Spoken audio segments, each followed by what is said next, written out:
why don't you share like your top 3 tips when someone is struggling with a bird that's constantly biting, Mhm. especially with hands and fingers?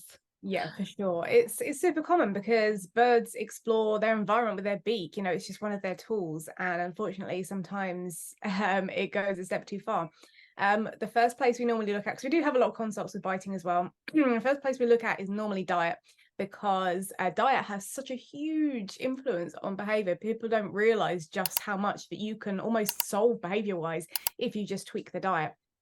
And for that, we would be looking at high sugar diets, and not just um like unhealthy stuff. We're looking at way too much fruit for different species. Like some species, like lorikeets and lorries, need lots of fruit and nectar and that kind of thing, because that's biologically and species appropriate for them.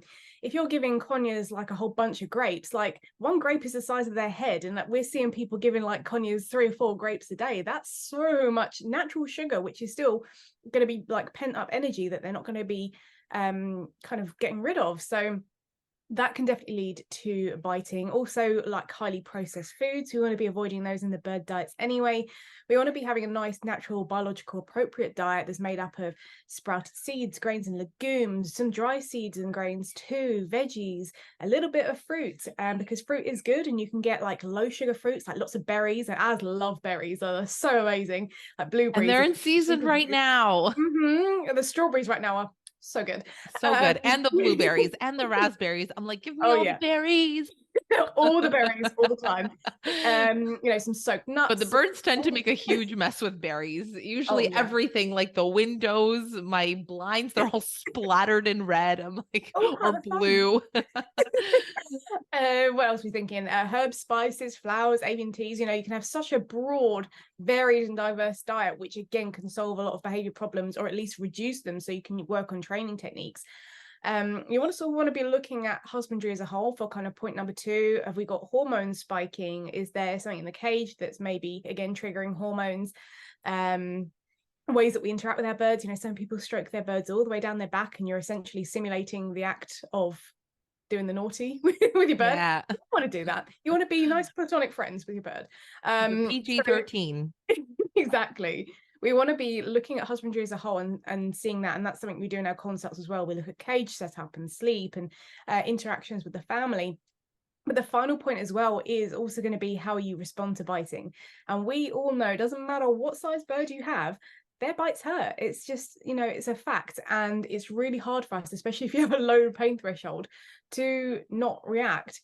Because when you do react, your parrot doesn't see it as you getting angry or you telling them off. They're just like, wow, there's so much noise and there's movement and this is really exciting. So then they're more likely to do it. They don't know that you're swearing or, whatever it is that you're doing that's really angry, because obviously bites hurt. So the best They way just to, see that they're getting a reaction and they're like, this is fun. yeah, they'll do it more. And also we mentioned yesterday, sometimes they link cause and effect. So say, for example, they bite you and then you put them back in the cage. All they have to do is bite you when they want to go back in the cage or be put on the play stand or whatever it is. So they do learn from experience and what happens after different things. So the best way to approach a bite, because if you get bitten, obviously try not to react as much as possible. We're all guilty of it sometimes because they do hurt, but do your very best. Keep it internal until you've set your bird down. Just try and be nice and calm. Don't look at your bird.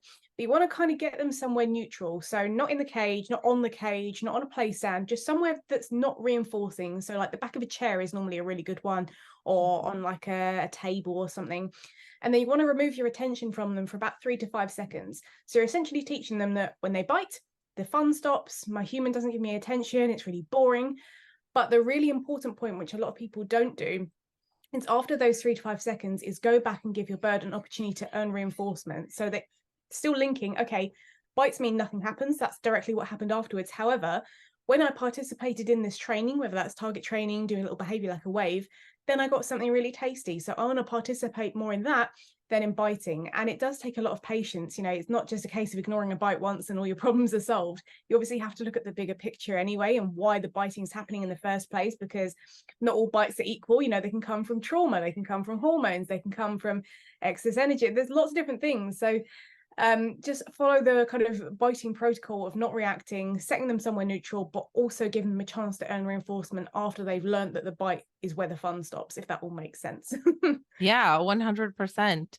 And I also love that you were talking so much about diet, and that was your first point, because I'm always talking about diet. That was probably the first thing that I learned when we brought Mango home was diet and how important diet is. Mhm. And so that's something that I've really heavily focused on. And I'm always blabbing about it. So I'm glad that you also mentioned how important diet is. And usually that's my first suggestion to everybody. Look at diet, because our birds in our homes are captive birds. So they're not out in the wild foraging, flying, and just being as active as they would be out in a jungle. So having too much sugar or too much fat can really cause a lot of not even behavioral issues, but also health issues, right? Yeah, for sure. And fat isn't necessarily bad. Like, they need healthy fats, and a lot of people are scared of But offering their birds fat. yeah, but like an all seed diet is what I mean. Yeah, for sure. You don't want all seed, but you want some seeds. You don't want all nuts, Yeah. you want some nuts. But I always recommend, if you're feeding anything processed, anything that's not natural that you would find growing out in the wild, that kind of stuff, is to just look at the ingredients and say, is this the sort of thing I want to be putting in my bird? Research individual ingredients, because it's so important. Because if the ingredients list is quite long and you don't recognize the names, that's something to maybe consider. But that's a whole talk for another day. But Yeah. diet is really influential on how your bird behaves. And also, treat motivation is so important too, because again, if your bird maybe has a really healthy diet, but they have, for example, with a cockatiel, they have a whole sprig of millet in their cage, and then you want them to train for millet, why would they? Because they've got that millet for free. Again, it's like me trying to have pizza for dinner, and then someone wants me to work later for pizza. I mean, I might, because I like pizza, but I'm probably not going to be as motivated as if I had salad for dinner and then someone's like, hey, come and get some pizza real quick. I'll be like, I'm going. I'm Yeah. going there. Especially if So it's Hawaiian. I love pineapple so on pizza. Some people think it's I'm weird. yeah, I don't mind. I'm not anti. I'm all for any kind of I like pizza. all the pizza. Exactly.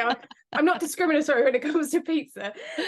Don't give your bird pizza though. That's one thing to Yeah, say. no, no. Just as a just as a point that treat motivation is really, really essential when you're doing any kind of bonding, taming, training work with your bird. You want to know what their favorite treat is.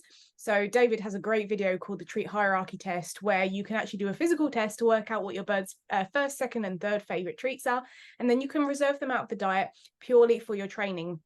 Now, we don't condone any kind of food deprivation, no starvation, because that is no good. But you can use the diet to your advantage when you save those really, really reinforcing and high value things only for when you're asking for behaviors or you're trying to work with your bird. You're going to have more success because they're going to want to work for it. They haven't got it freely available in their bowl. But if they do, then they're going to be less likely to work for it. And then you're going to find it really hard to make any progress in your training.